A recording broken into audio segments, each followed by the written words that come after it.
Bien, je voudrais qu'on aborde une dernière thématique, je vais lui passer la parole tout de suite, une dernière thématique de cette table ronde qui sont les financements innovants. Et dans deux dimensions, et c'est pour ça que je vais d'abord passer la parole à M. Richberman, il y a une dimension des acteurs, et donc dans ces dernières années, les fondations ont pris un rôle extrêmement important, notamment la Gates Foundation, et donc je crois que c'est important de l'entendre un petit peu sur ce rôle, et puis les approches innovantes, les produits innovants, la taxe sur les billets d'avion, le débat sur la taxe Tobin, et tout un ensemble de débats actuels sur la taxation internationale, et là je demanderai peut-être à Serge de Tomasi de dire quelques mots en introduction. Donc l'innovation financière du côté de la ressource, si vous voulez, je crois que c'est un aspect important aussi de ce débat. Alors je vais commencer donc en passant la parole à Frank Richberman, en lui demandant peut-être de réagir, puisqu'il souhaitait réagir à ce qui vient d'être dit, mais aussi donc d'aborder la question un peu du rôle des fondations et peut-être quel est votre avis sur l'avantage comparatif des fondations par rapport aux bailleurs de fonds traditionnels que nous sommes, aussi bien les institutions multilatérales que les institutions bilatérales. Comment vous voyez le rôle et l'avantage comparatif des fondations et les limites de ce rôle également?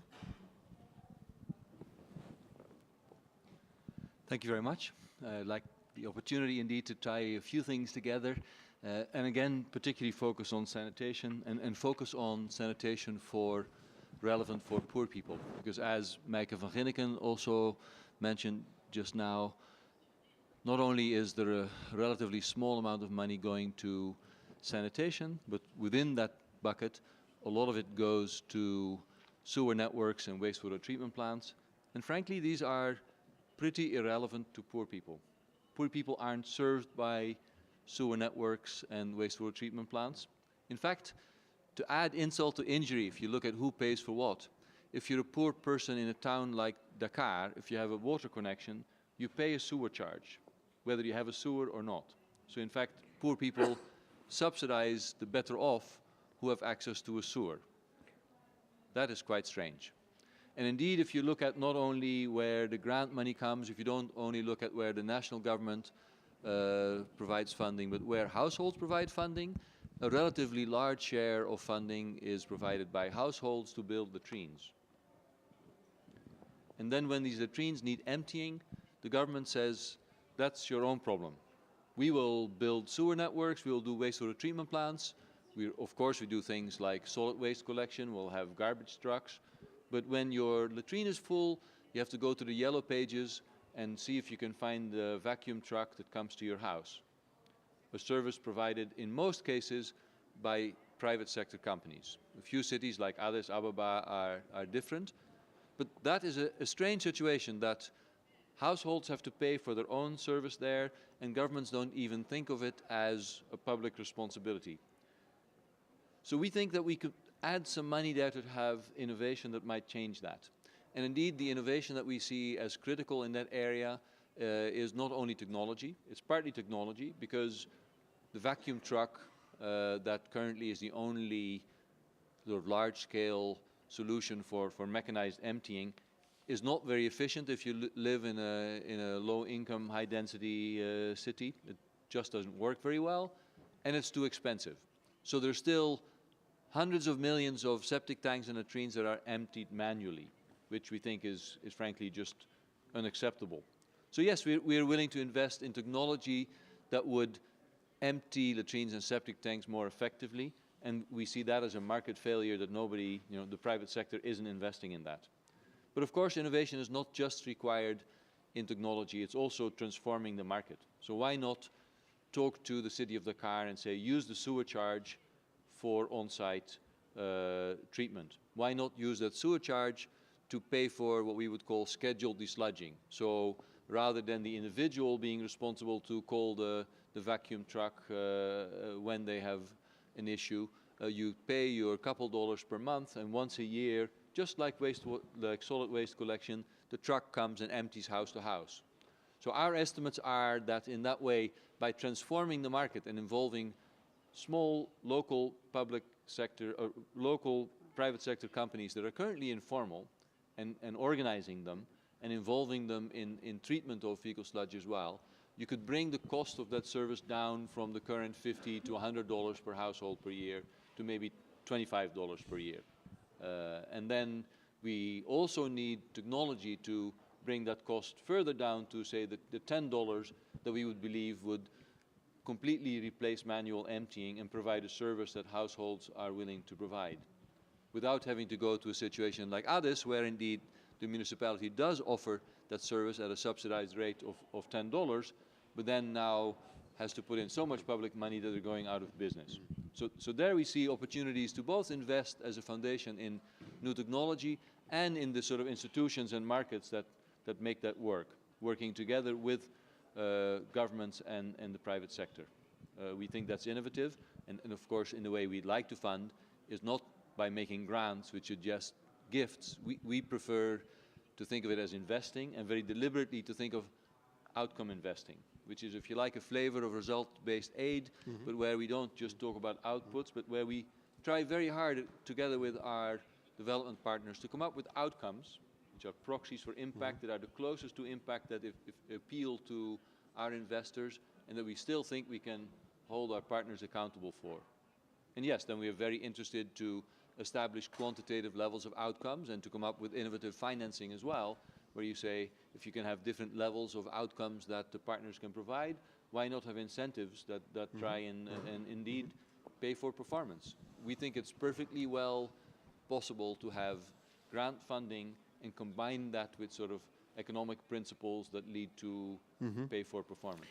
But in many development agencies I know of, there is this kind of thinking, moving toward innovative ways to use aid, output-based, outcome-based, advanced market commitments, and so on. So what is it that makes you different from a development agency? What is the nature of that difference? And is there room, and what kind of cooperation might make sense? What kind of synergy could be built? We definitely do like to partner with multilateral agencies. We are a big investor in the Water and Sanitation Program at the World Bank, for example, together with bilateral aid agencies. We really believe in advocacy mechanisms like Sanitation and Water for All. We are participating there. We are funding UNICEF to support such a mechanism. We will indeed code our funding through the DAC mechanism, so that Mr. Tomasi will indeed include our numbers there as well.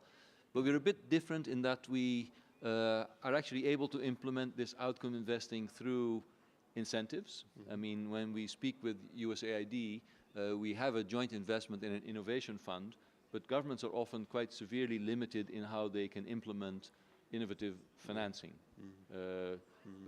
And indeed, we are willing to make rather high-risk investments in, you could almost say, speculative research, right? Sort of the venture capital investing that I think very few donors are able to spend. That's very interesting. What is it due to? Is it the fact that we are accountable to our taxpayers, which means that we can't take so many risks because it's difficult to go to the taxpayers and tell them, give me your money for development and I will take risks for you? That certainly goes against the perception of what accountability is about in our countries, in our donor countries. Is it that or other issues? What do you think? I think it's indeed the perception, because indeed we find ourselves very much aligned with, say, DFID, the British aid agency, in wanting to invest in outcomes. And indeed, our co-chairs, Bill and Melinda Gates, go to the UK to be joint advocates to, for the one campaign, that smart aid actually works, and that it's a good public investment as it is a good private investment to invest in aid. But yes, I think the kind of investments that we prioritize wouldn't be in the sort of large-scale infrastructure. They are more in, if you like, almost private sector type venture capital investments. In part, that is because we recognize that our public partners, I mean, the World Bank or the bilateral partners, have much stronger ties with local governments that they can leverage to make these long-term partnerships that we, frankly, aren't very well equipped for. Thank you very much. Richard, would you like to react on that? Or? Well, I think where foundations play a very important role is that they can innovate quickly, and then you've got to sort of roll the innovation out and see whether it works. I think the foundation can sustain a higher failure rate than often bilaterals or multilaterals can, because everybody who's sitting in this room who's a shareholder gets very nervous around failure, even though we're in the development business, and one would expect to fail occasionally. Otherwise, presumably, we're not in the development business. But I think that where the bilaterals and the multilaterals come in is that we're client-driven.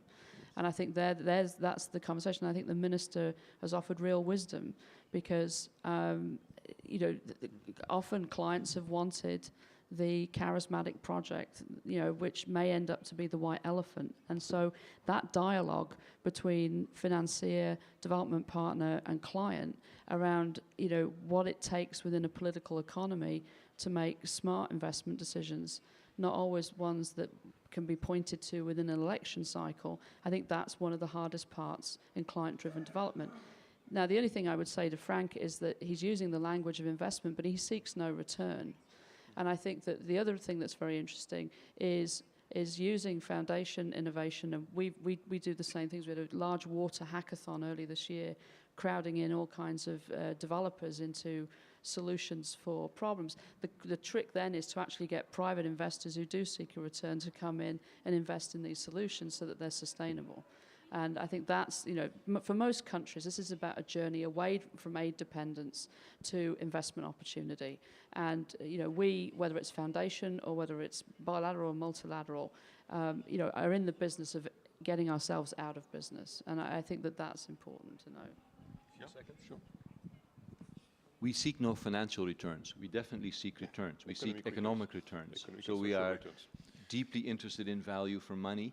And if you like, in health, that can be trying to invest in buying dialyes cheaply. Now, we aren't as organized in the water and sanitation sector to indicate with the same level of data where the cheapest dialyes are, and that might be partly why we have a hard time convincing finance ministers that indeed it's worth investing in the sector. And in fact, the water and sanitation program of the World Bank has come up with some good, it's the economics of sanitation that partly show that there are large amounts of money lost in the economy, as much as 6-7% in India due to poor sanitation. That can be the first step to convincing governments that they need to invest. Now, the next step is, of course, that there need to be solutions that have a high cost-benefit ratio in terms of economic returns, not financial returns, to make that justification. But we're deeply interested in...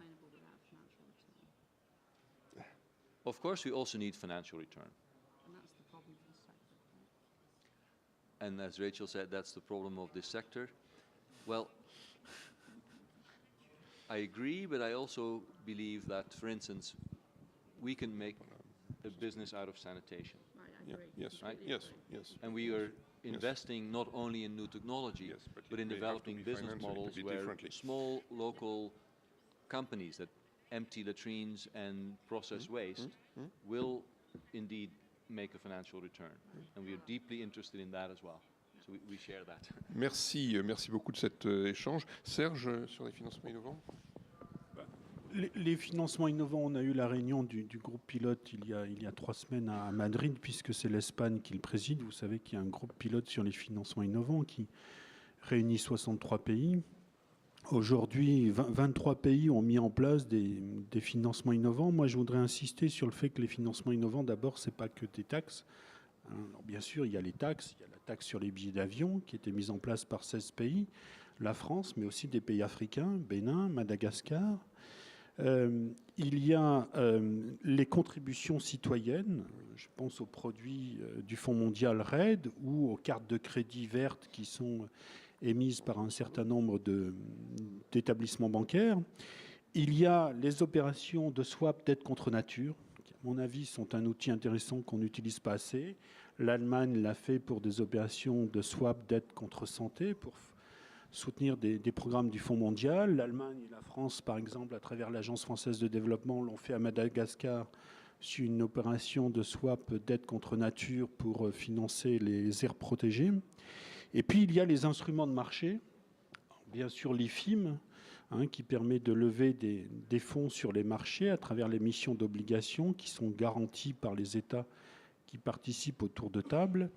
Et puis, le processus d'avance anticipée d'achat, par exemple, avec l'initiative sur la pneumocoque, qui me paraît une initiative très intéressante parce qu'on voit là un mécanisme innovant qui cherche à corriger une défaillance du marché s'avère que le risque justement sur la capacité à délivrer un vaccin est tellement élevé qu'il faut des financements publics pour assurer un minimum de retour sur investissement à l'investissement privé. Alors, après le bilan sur les financements innovants, d'abord, l'intérêt des financements innovants. On met souvent en avance leur prévisibilité et leur durabilité, puisqu'ils sont liés à des activités favorisées par la mondialisation. Moi, j'insisterai sur ce point parce que la difficulté, la fragilité de l'aide publique au développement, c'est qu'aujourd'hui, elle est financée essentiellement par la taxation d'activités domestiques. Et avec une assiette, bien sûr, confrontée à des problèmes de consolidation budgétaire dans les années qui viennent. Un des atouts des financements innovants, c'est que justement, ils cherchent à s'appuyer plutôt sur des activités économiques mondialisées et qui bénéficient de la mondialisation, que ce soit la taxe sur les billets d'avion ou bien sûr la taxe sur les transactions financières. Il y a aussi derrière l'idée d'une répartition de la charge du financement. L'APD, là aussi, une des fragilités, je le disais sur l'eau, mais c'est vrai au niveau global, c'est que l'APD globalement est financée par un nombre de pays relativement restreint. Je rappelle que l'Union européenne, qui représente 30% du PIB mondial, finance 60% de l'APD mondiale. Or, vu les évolutions de l'économie mondiale, la part de l'Union européenne dans le PIB mondial va aller décroissant, et même rapidement décroissant. Donc se pose aussi une question de la répartition du financement global du développement. Notamment si on considère que de plus en plus, la coopération au développement doit intégrer le financement de biens publics mondiaux ou la lutte contre des mâles publics mondiaux.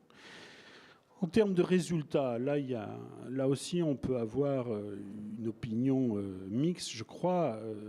Depuis 2006, les financements innovants ont permis de mobiliser 6 milliards de dollars environ, notamment exclusivement sur le secteur de la santé. Alors, c'est significatif pour la santé, notamment pour la lutte contre le sida avec United ou pour les vaccinations avec Gavi. Mais quand on rapporte à l'aide publique au développement, c'est relativement modeste. 6 milliards sur 6 ans, ça fait une moyenne d'1 milliard par an. L'aide publique au développement traditionnel, c'est quand même 130 milliards de dollars par an. Donc je dirais que les financements innovants, ils ont un énorme potentiel, mais ce potentiel reste à réaliser. Et derrière ça, il y a toute la question de la capacité à un accord global sur un certain nombre d'initiatives. Je pense en particulier, bien sûr, à la taxe sur les transactions financières, mais il y en a d'autres. La taxe sur les billets d'avion, bien sûr, si elle était mise en œuvre au niveau de 199 pays, elle aurait un tout autre rendement qu'aujourd'hui où elle est mise en œuvre par 16 pays. Donc la capacité à trouver un consensus au plan international sur ces sujets détermine largement le rendement de ces financements. Merci Serge. Je voudrais ajouter le rôle de la coopération décentralisée, qui est très important à la fois en termes d'expression de solidarité, mais aussi en termes de mise en place de dialogue décentralisé entre différentes structures de nos différents pays, en termes de financement, en termes d'innovation. Alors évidemment, les montants sont encore assez faibles. Je crois que sur l'eau, c'est 24 millions de dollars ou d'euros, je ne sais plus. Enfin bon, peu importe. Mais donc c'est encore très limité, ce qui veut dire que le potentiel est croissant, parce que c'est finalement une expression locale de solidarité qui peut encore être très utilement mobilisée. Et avec beaucoup de produits innovants, que ce soit l'idée du centime sur l'eau, que ce soit l'idée des cartes de crédit vert, que ce soit l'idée de SICAV, développement durable, il y a beaucoup d'idées qui peuvent mobiliser de la solidarité qui s'exprime au niveau local pour le développement international. Et donc je crois que c'est quelque chose qu'il faut garder en tête.